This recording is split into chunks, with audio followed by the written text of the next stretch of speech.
Hello everyone, and welcome to my General Hospital Today channel. Britt Westbourne never imagined that exposing Sidwell's crimes would detonate such a chain reaction, yet the moment she stepped forward with the truth, proof, eyewitness detail, and the trembling conviction of a woman pushed too far, the entire facade Sidwell had constructed began to collapse with catastrophic force, revealing a man who had never truly held the power he pretended to command. Britt's revelation swept through Windermere like a violent wind, scattering lies, alliances, and illusions. Suddenly Sidwell's empire, built on intimidation and hastily buried secrets, cracked open for all of Port Charles to see.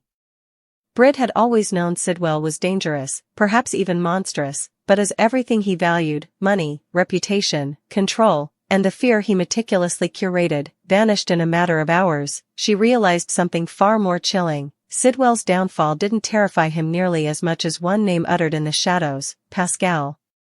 For the longest time, Britt assumed Pascal was merely another one of Sidwell's silent associates, a background figure drifting behind the louder threats and theatrics, but now she understood that Pascal might be the hidden danger Sidwell feared most.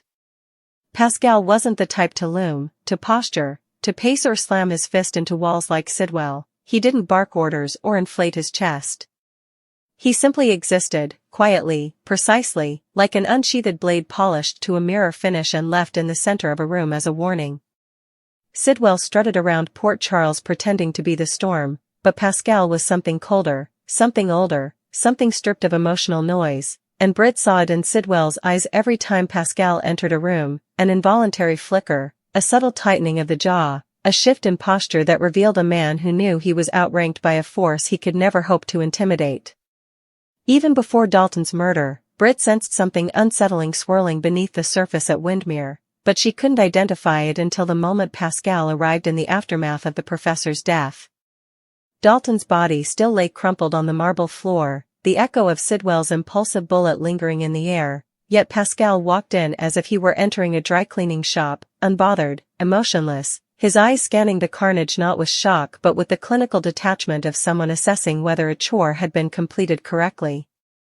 Sidwell's chest was heaving, adrenaline blazing through him like wildfire, his entire persona vibrating with the high of dominance, but Pascal extinguished that energy instantly. It was not with a shout, not with an accusation, not with a backhand or a drawn weapon, it was with nothing more than a glance. Britt saw the exact moment Sidwell's facade cracked. She saw the bravado drain out of him like water through cupped hands. She expected Pascal to reprimand Sidwell, to scold him for killing Dalton so publicly, so sloppily, so recklessly, but Pascal didn't need to say a single word. His silence was its own form of reprimand, a quiet declaration that Sidwell's theatrics had forced his hand and broken some unspoken rule. And that silent disappointment, the kind that didn't need to be explained because it was already understood, sent Sidwell spiraling into a state Britt had never witnessed, fear. Pure, unadulterated fear. From that moment forward, Britt realized Pascal was the true gravitational force inside Windermere. Sidwell stomped through the corridors, throwing out orders and threats like confetti, pretending to be the apex predator, but Pascal's mere presence rendered him a subordinate. Every time Pascal stepped into a room, Sidwell spoke faster, more nervously, as if trying to justify his actions before Pascal even asked. Britt noticed how Sidwell would linger near walls, physically positioning himself so Pascal had more space, as though instinctively yielding territory.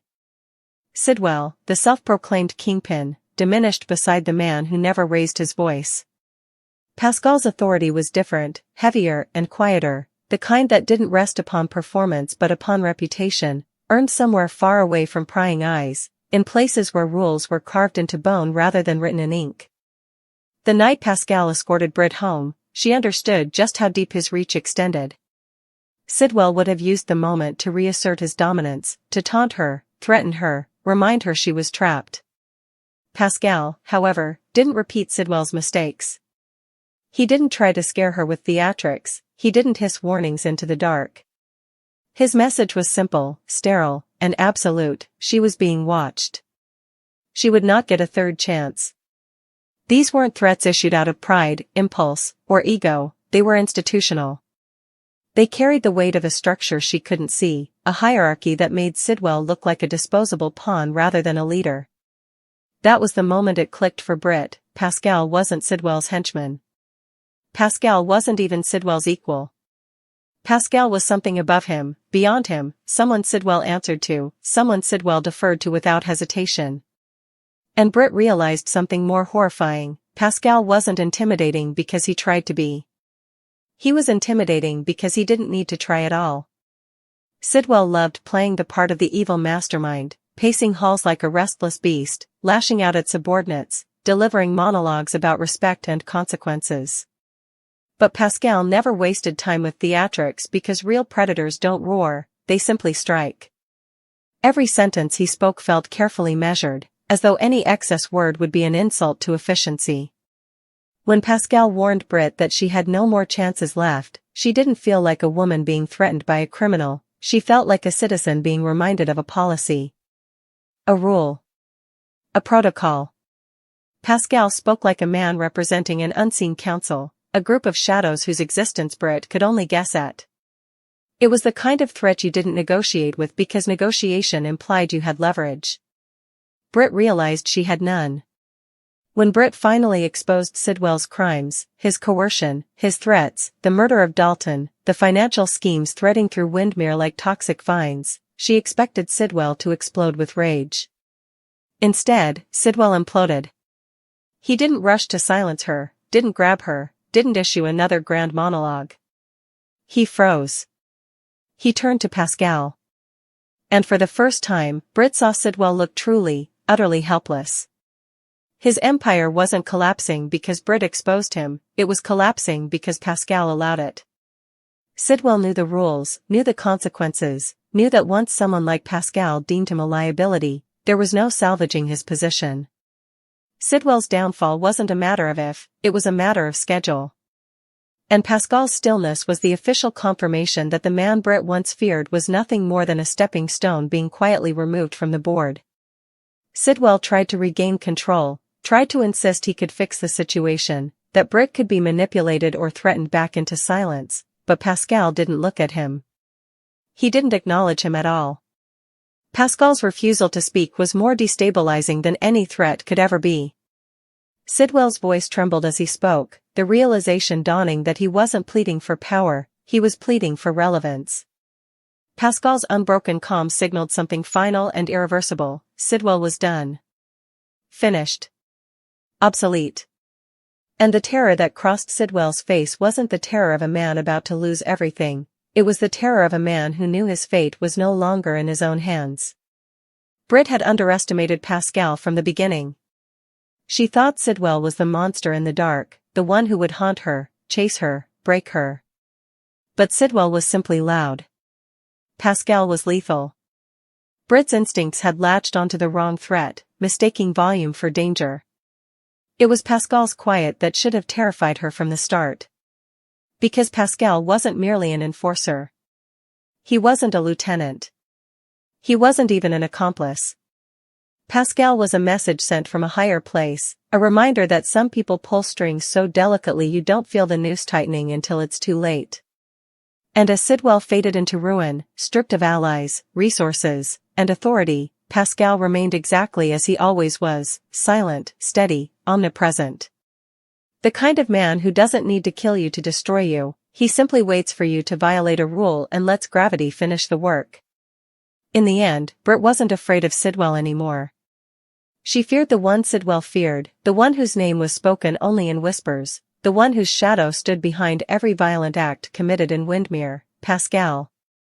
In the aftermath of Sidwell's collapse, Britt found herself standing in the wreckage of a world she barely understood, struggling to separate truth from illusion, danger from noise, and power from the mirage of power that Sidwell had cloaked himself in for months.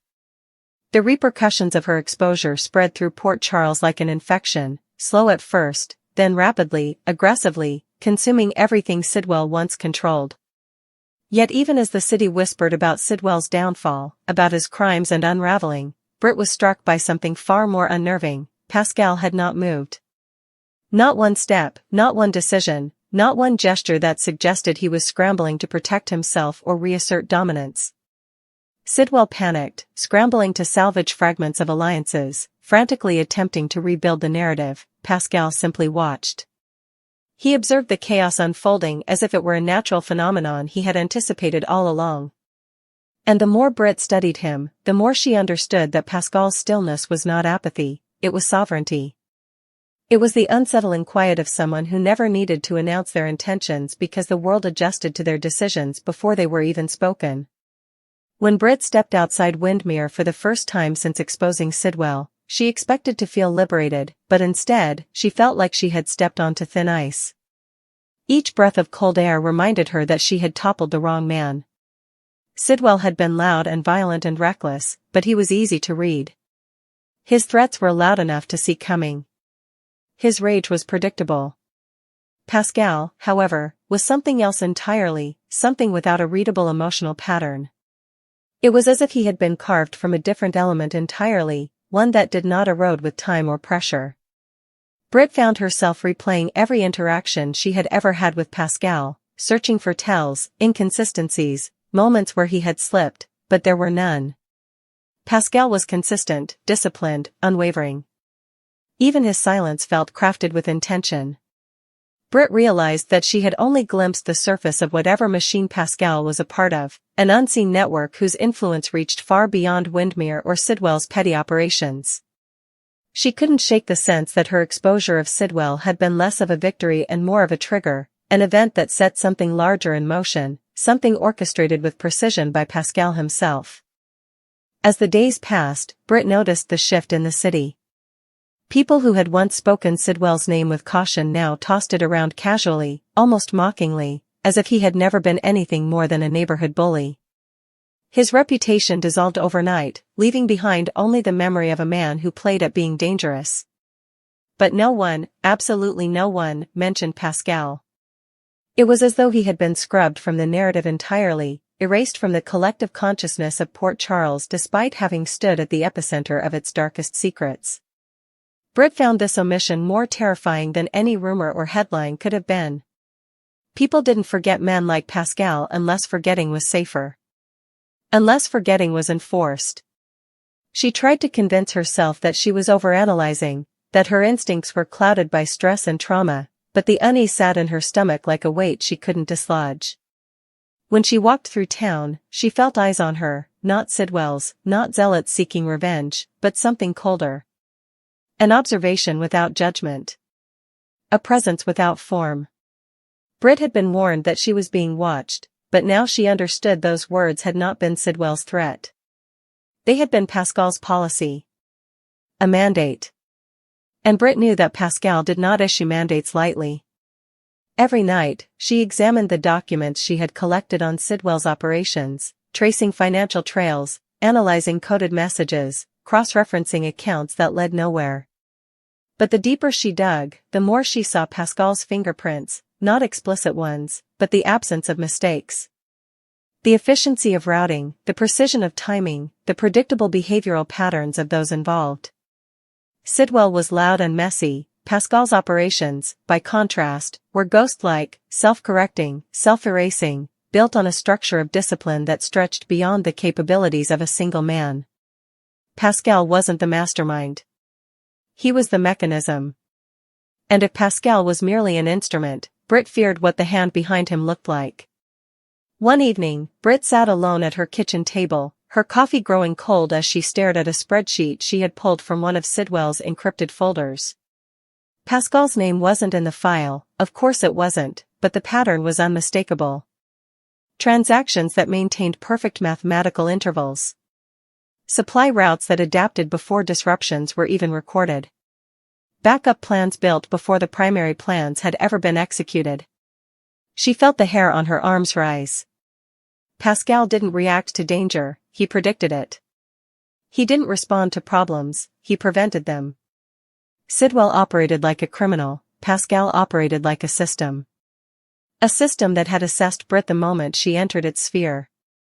The memory of Pascal escorting her home replayed constantly in her mind. The firmness of his tone. The neutrality of his gaze. The clinical dissection of her choices. Britt realized now that he had not been warning her, he had been evaluating her, determining whether she was salvageable or expendable.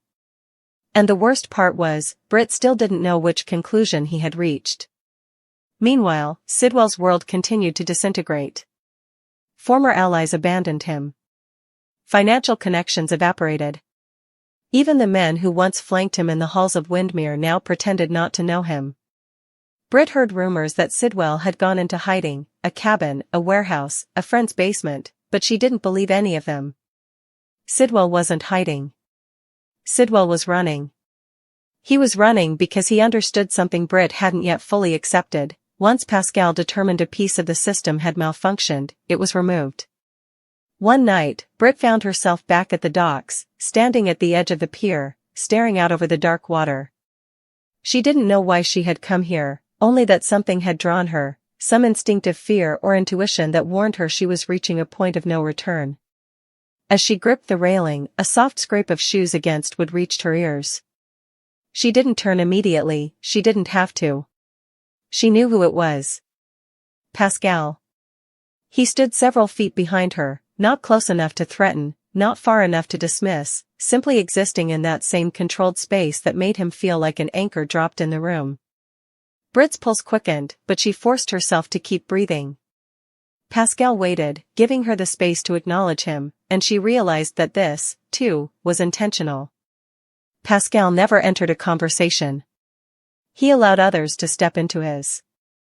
"You exposed him," Pascal finally said, his voice as level as ever. Not accusatory. Not approving. Observational. As if stating a weather condition. Britt swallowed, trying to steady herself. "I did what was right." Pascal didn't agree. He didn't disagree. He simply tilted his head, studying her the way a scientist might study a specimen, recognizing variables, anticipating outcomes. "Sidwell made errors," Pascal said. "Errors lead to consequences." The simplicity of his words chilled her. Sidwell wasn't being punished for murder or corruption. He was being punished for inefficiency. For mismanagement. For embarrassment. Britt's stomach tightened. "What happens to him now?" she asked before she could stop herself. Pascal's expression didn't change. "What happens is not your concern." The finality in his tone settled over her like a shadow. "Am I your concern?" she whispered. Pascal paused, not long, but long enough to suggest he was calculating the most efficient response. "You made a choice," he said. "Choices define outcomes. For now, your path remains open." For now. 2 words sharp enough to draw blood. Then Pascal stepped back, not toward her, but away, retreating into the dark with movements so fluid they seemed rehearsed. Britt didn't hear his footsteps fade. One moment he existed, the next, he was gone. In the days that followed, Britt found no record of Sidwell's whereabouts. No sightings. No whispers. Not even a rumor. He had vanished completely, consumed by whatever system Pascal served. And Britt knew, without needing confirmation, that Pascal's warning had begun its countdown. She was still being watched. Still being evaluated. Still standing on a thin sheet of ice where one wrong step could send her plummeting into depths she wasn't equipped to understand. And now, more than ever, she knew the truth. Pascal wasn't the danger Sidwell feared. Pascal was the result of the danger Sidwell feared. And that danger was coming. In the uneasy quiet that followed Sidwell's disappearance, Britt found herself navigating each day with the heavy awareness that nothing in her life belonged to her anymore, not her time, not her privacy, not even her sense of safety. Every routine moment felt staged, observed, analyzed for deviations. She noticed small things first: a car parked too long near her building, a stranger who seemed to appear at the grocery store at the exact same hour she did, the faint echo of footsteps behind her that vanished the second she turned around. None of these moments were overt enough to classify as threats, they were simply reminders, hints of a presence that operated with surgical precision. Pascal had warned her she was being watched, and Britt understood now that his words weren't a threat, they were a mission statement. Whoever Pascal answered to wanted information, wanted assurance that Britt remained contained, predictable, manageable. She wondered whether her bravery in exposing Sidwell had been interpreted as recklessness rather than integrity, and a cold realization took root in her chest. People like Pascal didn't judge morality.